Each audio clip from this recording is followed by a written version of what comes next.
Assalamualaikum warahmatullahi wabarakatuh. Teman-teman, kita akan mencoba membuka SPSS kembali, dan hari ini kita akan mencoba melakukan uji korelasi ya. Uji korelasi itu adalah uji hubungan bagi teman-teman yang melakukan penelitian atau menganalisis data dengan jenis atau desain penelitiannya itu adalah penelitian korelasi atau penelitian hubungan, bisa menggunakan analisis korelasi. Nah, analisis korelasi ini menyesuaikan dengan skala data yang kita miliki ya, atau kedua variabel yang mau kita hubungkan. Misalnya pada saat ini saya memiliki data, ini beberapa data, ada data yang dengan skala kategorik yaitu nominal maupun ordinal ya. Di sana ada jenis kelamin, kemudian ada status pernikahan, itu nominal gitu ya. Ada juga yang ordinal yaitu tingkat pendidikan misalnya, sini juga ordinal. Ada juga yang numerik itu interval ataupun rasio, yang mana keduanya kalau menurut di SPSS itu hanya dianggap sama ya, yaitu scale. Nah, ini hari ini kita akan mencoba uji hubungan atau uji korelasi pada variabel numerik dulu ya. Variabel numerik itu adalah variabel yang isi datanya atau dituliskannya itu bukan berdasarkan kategorinya, yaitu berdasarkan angka yang didapatkan. Misalnya kita mengukur lama misalnya, atau usia misalnya ya. Usia pasien, misalnya usia pasien itu kita tulis ketika usianya 48 kita tulis 48, 50 ya kita tulis 50 gitu, 38 kita tulis 38 apa adanya. Itu disebut dengan data numerik. Jadi kita tidak mengkategorikan data itu. Sedangkan nanti kalau ada yang misalnya teman-teman yang mau mengkategorikan misalnya usia berapa sampai berapa, itu kategorinya usia apa gitu, atau dewasa awal atau dewasa tengah, dewasa akhir misalnya begitu. Itu berarti nanti yang dituliskan, dientrikan adalah data kategoriknya karena dikategorikan. Misalnya dewasa awal itu dikategorikan menjadi kode 1, dewasa tengah kode 2, dewasa akhir kode 3 misalnya seperti itu. Itu juga boleh, silahkan. Hanya saja itu jenisnya merupakan jenis atau skala datanya adalah skala data kategorik, sehingga uji korelasi atau uji analisis yang lain nanti selain korelasi juga menyesuaikan dengan jenis skala datanya. Nah, kita coba dengan uji yang numerik dulu. Nah, misalnya di sini saya punya data, ini ada lama ya, ada usia, ada lama merawat di sana, ada pengetahuan, ada pengetahuan sebelum dan setelah intervensi di sana, ada kemampuan dan seterusnya sampai akhir. Nah, kita akan coba korelasikan atau kita hubungkan antara pengetahuan, misalnya pengetahuan dengan kemampuan. Misalnya kita ambil pengetahuan setelah pelatihan, misalnya di sini pengetahuan 2 gitu ya, saya tulis peng 2 gini. Kemudian kita korelasikan dengan kemampuan 2 misalnya seperti ini. Nah, ada dua analisis yang bisa kita gunakan untuk uji korelasi untuk variabel kedua-duanya numerik, yaitu ujinya disebut dengan uji person product moment dan ring Spearman. Nah, kita pakai yang mana? Jika datanya kedua variabel yang tadi pengetahuan 2 ini dan kemampuan 2 ini, pengetahuan dan kemampuan ini dua-duanya memiliki distribusi data normal atau dua-duanya ini memiliki sebaran data normal, maka kita ujinya menggunakan uji person product moment. Nah, jika salah satu atau dua-duanya ini distribusi datanya ini tidak normal, maka kita gunakan uji korelasinya adalah uji ring Spearman. Begitu ya. Kita coba. Yang pertama kita akan melihat distribusi atau sebaran data dulu. Kita melalui analyze, kemudian descriptive statistik, kita melalui explore ya.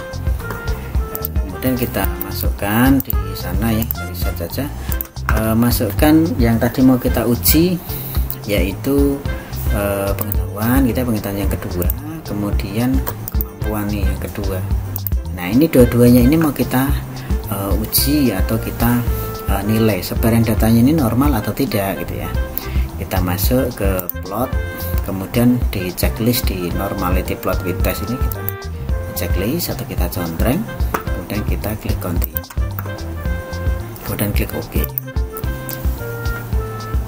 Nah ini ya, nah ini hasilnya. Hasil ujinya di sana dijelaskan bahwa ada 84 responden. Ini ada pengetahuan dan juga kemampuan keluarga ini yang sudah kita uji. Ada 2 variabel, di mana rata-ratanya sekian. Ini deskripsi datanya lengkap ya. Ada mean ya, ada mean, median, standar deviasi, minimum, maksimum dan seterusnya. Nah, untuk melihat normalitas atau sebaran data, biasa kita gunakan ada banyak cara ya. Ada banyak cara, ada yang menggunakan Kolmogorov-Smirnov atau Sapir-Whorst, ada juga yang menggunakan koefisien Skewness, ada yang menggunakan koefisien varian, ada koefisien kurtosis dan seterusnya. Nah, kita pakai yang mana? Kalau saya seringnya menggunakan koefisien Skewness di sini ya. Ini koefisien Skewness yang ini nih. Koefisien Skewness didapatkan atau diketahui dari nilai statistik Skewness di sini, negatif 0,351 dibagi dengan nilai errornya yaitu 0,263. Nah, dikatakan distribusinya normal jika nilai koefisien Skewness atau pembagian tadi bernilai atau berada di dalam rentang negatif 2 sampai 2. Artinya negatif 2 dan ada negatif 1 gitu, tengahnya 0, kemudian nanti naik 1 sampai 2 gitu. Berada di antara di rentang negatif 2 sampai 2. Atau bahasa lainnya adalah di bawah 2. Jadi 2 ke bawah sampai 0, mau negatif atau positif sama saja. Itu distribusinya normal. Ketika angkanya lebih dari itu, maka distribusinya dianggap tidak normal. Ini jika melihat normalitas atau sebaran data ini berdasarkan koefisien Skewness. Nah, kalau kita lihat di sini pengetahuan ini nilai Skewness-nya negatif 0,351, kemudian dibagi 0,263. Ini tidak ada ini ya, ini 1 ya, 1, kurang lebih ya, 1, berapa ini, maka kita simpulkan ini di bawah 2. Maka distribusinya adalah normal untuk pengetahuan. Sedangkan untuk kemampuan kita lihat juga ini negatif 0,39 dibagi ini juga tidak ada 2, artinya di bawah 2 ya. Ini distribusinya juga normal. Jadi kedua variabel ini memiliki distribusi normal. Kemudian setelah kita tahu kedua variabel ini memiliki distribusi normal dua-duanya, maka kita akan uji korelasi. Maka uji korelasinya menggunakan percent product moment gitu ya. Kita akan uji menggunakan percent product moment. Caranya bagaimana? Kita klik analyze, kemudian correlate. Ini kita pilih bivariate. Kita masukkan tadi pengetahuan ya, dan juga kemampuan sekolah. Ada 2 variabel yang kita masukkan di sini. Nah, dipastikan yang di bawah ini yang terchecklist adalah percent product moment ya, di sini persen, bukan yang Spearman. Nanti kalau Spearman berarti kita checklist yang Spearman gitu ya. Misalnya ada salah satu yang tidak normal atau dua-duanya tidak normal, kita checklist yang Spearman. Kemudian kita pilih. Nah, ini hasil ujinya. Dari hasil uji ini ketahuan atau dapat diketahui bahwa nilai signifikan di sini ya, signifikan ini lurus ke sini. Ini artinya ini cross step ya. Jadi ada kemampuan dengan pengetahuan sebelah kiri di cross dengan kemampuan sebelah atas ya. Sehingga akan keluar nih, nilai signifikannya adalah 0,0000, nolnya 3 ya. Kurang dari 0,05. Nah, alfa yang kita gunakan ini 0,05 dan dikatakan ada hubungan atau ada korelasi jika nilai signifikan atau nilai P atau P value itu menunjukkan nilai hitung di bawah 0,05 atau di bawah alfa. Nah, ini nilainya adalah 0,001. 0,0001 gitu ya. Jadi di keterangan dikasih 1 itu di bawah 0,05, sehingga ketika di bawah 0,05 maka menunjukkan bahwa antara pengetahuan dan kemampuan keluarga ini memiliki hubungan yang signifikan atau hubungan yang bermakna. Itu. Nah, interpretasinya biasanya ditulisnya di laporan gitu ya. Ditulisnya adalah hasil uji statistik atau hasil uji person product moment diketahui nilai P sebesar atau sama dengan 0,0001 kurang dari alfanya yaitu 0,05 yang digunakan ya. Ini kita gunakan 0,05 sehingga dapat disimpulkan bahwa terdapat hubungan yang bermakna atau hubungan yang signifikan, tergantung redaksi yang Anda gunakan ya. Hubungan yang signifikan antara pengetahuan keluarga setelah dilakukan intervensi dengan variabel kemampuan keluarga setelah dilakukan intervensi. Titik. Gitu ya. Itu baru menjelaskan ada hubungannya. Nah, ternyata bukan hanya itu yang harus kita sampaikan. Ketika ada hubungan, maka kita juga harus menyampaikan berikutnya, yaitu kekuatan hubungan. Kekuatan hubungannya bagaimana? Kuat, lemah, sangat lemah, atau sangat kuat gitu ya. Nah, kita bedakan di sana kita untuk melihat kekuatan hubungan, kita bisa melihat dari nilai koefisien korelasi namanya. Nah, koefisien korelasi itu kita bisa lihat di sini nih, yang besarnya di percent correlation di sana ada 0,391. Ini koefisien korelasinya. Nah, 0,391 itu kuat, sangat kuat, atau lemah, sangat lemah. Kita bisa bagi di sana. Semakin mendekati 1 itu artinya semakin kuat atau semakin sangat kuat gitu ya. Semakin ke 0 itu berarti semakin tidak kuat atau semakin lemah. Maka ketika kita bagi 4 yaitu sangat lemah, kemudian kuat dan sangat kuat, maka 0,391 ini berada di kategori yang mana ini? Karena kita bagi 4 kategori, maka setiap satu kategori memiliki rentang 0,25 dari 1 tadi ya. 0,25, maka 0 sampai 0,25 itu sangat lemah. Kemudian 0,25 ke atas ya sampai dengan 0,5 itu adalah lemah. Kemudian di atasnya lagi 0,5 ke atas ya sampai ke 0,75 itu berarti kuat. Kemudian di atas itu, di atas 0,75 maka sangat kuat. Maka kita bisa simpulkan bahwa di koefisien korelasi ini menunjukkan nilai 0,391 itu kita bisa simpulkan bahwa hubungannya lemah. Gitu ya.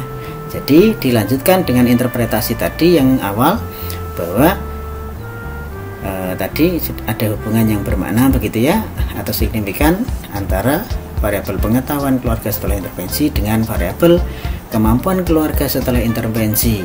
Titik. Nah, setelah itu kita lanjutkan bahwa hasil analisis menunjukkan R hitung atau langsung saja koefisien korelasi sebesar 0,391 sehingga bisa disimpulkan bahwa kedua variabel memiliki hubungan yang lemah.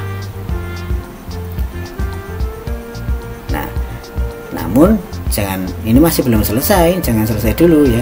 Selain kita menjelaskan kekuatan hubungan, ketika ada hubungan, maka kita juga harus menjelaskan juga arah hubungannya. Arah hubungan kita bisa melihat dari koefisien korelasi lagi sama. Hanya saja yang kita lihat ini nilainya negatif atau positif. Ketika nilainya positif seperti ini ya 0,391 tidak ada negatifnya, itu berarti hubungannya searah. Sebaliknya jika ada nilai negatif di sana, misalnya negatif 0,391, maka hubungannya terbalik.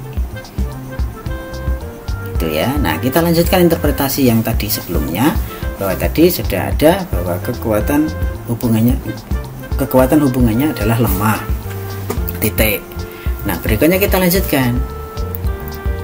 Berdasarkan koefisien korelasi dapat diketahui hubungan antara pengetahuan dengan kemampuan keluarga memiliki arah hubungan yang searah.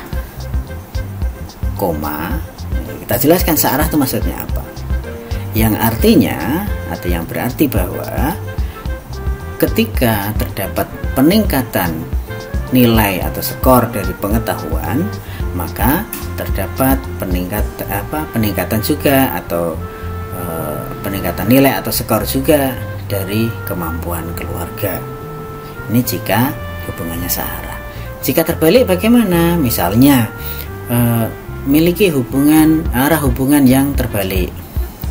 Artinya semakin tinggi atau jika terjadi kenaikan nilai pada pengetahuan, maka terdapat penurunan nilai pada atau penurunan skor pada kemampuan keluarga. Nanti jika arahnya terbalik. Ini untuk uji korelasi person product moment jika syaratnya adalah kedua variabel yang dikorelasikan memiliki sebaran data yang normal atau berdistribusi normal kedua-duanya. Gitu ya. Kita coba saja analyze, correlate, lihat. Kemudian di sini yang kita checklist adalah Spearman ya. Anggap saja ini ada satu tidak normal atau tidak memenuhi syarat normal misalnya ya. Oke, nah Spearman hasilnya sama seperti ini ya. Nah, ini tampilannya ini utuh ya, sama persis. Hanya saja di sana tampil, kalau tadi di atas tulisannya adalah correlation gitu saja. Nah, di sini ketika tidak normal maka menjadi ujinya adalah uji korelasi non parametrik ya. Nah, ujinya adalah Spearman di sini. Correlationnya adalah Spearman nih. Ada Spearman row. Nah, ada Spearman row. Kemudian nilainya juga sama seperti tadi, pengambilan keputusan juga sama, termasuk arah hubungannya juga sama. Ini untuk yang korelasi kedua variabel numerik. Berikutnya kita akan coba untuk korelasikan atau hubungkan antara variabel dengan skala data nominal dan ordinal atau dua-duanya nominal. Kita lihat data lagi. Nah, ini datanya. Di data ini ada data nominal adalah jenis kelamin ya. Ada jenis kelamin, kemudian apa lagi ini ya? Tingkat pendidikan misalnya ya. Ini ordinal kalau yang ini. Tidak apa-apa. Jika kita mau mengkorelasikan atau menghubungkan kedua variabel dengan skala data nominal dan ordinal, ini ya, ordinal dengan nominal. Ini dua-duanya kategorik tapi ordinal dengan nominal ya. Ada nominalnya di sana. Maka kita ujinya menggunakan uji chi-square.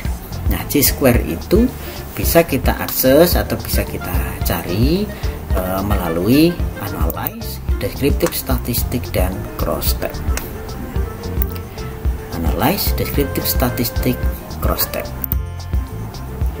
Nah, kita masukkan, misalnya kita tadi mau menghubungkan antara, ada nggak sih hubungan antara jenis kelamin, kita masukkan ke row jenis kelaminnya dengan tingkat pendidikan, misalnya ini pendidikan seperti ini ya. Kita akan mengkorelasikan menggunakan chi-square. Nah, kita bisa, ini ada banyak nih di sini ya. Kita pilih yang statistik, kita lihat nih ada statistik, kita pilih, kita klik ya. Kemudian di sana ada chi-square, kita checklist chi-square-nya. Ya. Kemudian kita klik continue dan OK. Nah, ini hasil yang didapatkan dari uji chi-square atau cross-tab tadi. Yang bisa kita baca di sini adalah yang pertama, dari jumlah responden yang bisa diuji atau datanya yang lengkap, bisa bisa teruji. Nah, di sini 0 missing artinya tidak ada yang hilang atau tidak ada yang tidak terbaca. Nah, kemudian berikutnya adalah kita lihat dari cross tab-nya. Di sini bisa lihat bahwa ini bagaimana nih sebarannya laki-laki perempuan ini karena jenis kelamin dengan tadi tingkat pendidikan ya. Ini laki-laki itu ternyata ada juga laki-laki yang tidak sekolah ini ada 1 orang. Kemudian ada yang laki-laki ini SD 10 orang, kemudian yang SLTP 20 orang, SLTA 17, dan ada yang lulusan perguruan tinggi 1 orang, dan itu dia laki-laki. Perempuan ternyata tidak ada. Nah, ini yang bawahnya yang baris kedua ini adalah perempuan. Demikian, jika kita mau menjelaskan atau menjabarkan data terkait dengan bagaimana cross tab-nya, laki-laki yang pendidikannya apa itu kita lihat di sini bisa terlihat. Nah, hasil dari pengambilan keputusan karena ini uji korelasi, untuk yang uji korelasi menggunakan chi-square tadi antara variabel nominal, mau dengan nominal atau nominal dengan ordinal, kita bisa lihat di yang bawah ini di tabel, kan ada 3 tabel ya. Di tabel yang terakhir yaitu tabel chi-square test. Di tabel chi-square test ini terlihat kita lihat di persen chi-square ya, di persen chi-square. Kita bisa lihat ini persen chi-square. Nah, paling di sini di paling atas nih asymptotic significance to site. Nah, ini kita bisa lihat hasilnya adalah 0,189. 0,189. Nah, pengambilan keputusan ada korelasi atau tidak itu sama seperti tadi pada saat kita belajar tentang interpretasi dari persen product moment ataupun Spearman tadi ya, yaitu hasil uji chi-square diketahui nilai P atau P value ya sama dengan 0,189, lebih besar dari 0,05. Ini lebih besar ya, artinya atau dapat disimpulkan bahwa tidak terdapat hubungan yang bermakna atau hubungan yang signifikan antara variabel jenis kelamin dengan tingkat pendidikan keluarga. Sudah. Nah, ketika tidak ada hubungan ya sudah gitu, kita tidak perlu menjelaskan detailnya. Ketika tadi ada hubungan baru kita jelaskan nih, oh bagaimana sih hubungannya gitu ya. Nah, kalau tidak ada hubungan ya sudah, kan nggak mungkin ketika tidak ada hubungan terus kita jelaskan bagaimana hubungannya, kan tidak ada hubungannya gitu ya, tidak berhubungan. Ini uji hubungan atau uji korelasi menggunakan chi-square termasuk interpretasinya. Nah, berikutnya adalah ketika ujinya ini tidak kategorik seperti ini, atau ada yang kategori dengan kategorik tapi ordinal dengan ordinal misalnya. Untuk ordinal, ini variabel dengan skala ordinal, dikorelasikan atau dihubungkan dengan variabel dengan skala ordinal juga, maka ujinya tidak menggunakan cross tab atau tidak menggunakan chi-square meskipun kategorik, tapi ujinya menggunakan Spearman atau rank Spearman. Sama seperti tadi kita melalui correlate ya, analyze, kemudian correlate, bivariate ya, kemudian nanti di sana kita pilih Spearman. Nah, yang kita masukkan kedua variabelnya adalah variabel ordinal. Jadi dua-duanya variabelnya ordinal. Itu kita menggunakan rank Spearman. Nominal dengan nominal kita gunakan chi-square. Kalau numerik dengan numerik, mau interval ataupun rasio, numerik dengan numerik, jika dua-duanya ini distribusinya normal, kita akan gunakan atau ujinya menggunakan uji korelasinya menggunakan uji korelasi persen product moment. Jika salah satunya ada yang sebaran datanya tidak normal, maka kita gunakan rank Spearman lagi. Baik, saya rasa itu yang bisa saya sampaikan untuk uji korelasi. Jika ada pertanyaan atau mungkin saya ada yang kurang atau saya salah membaca, mohon untuk bisa disampaikan atau diklarifikasi karena saya juga masih tahap belajar. Terima kasih atas perhatiannya. Assalamualaikum warahmatullahi wabarakatuh.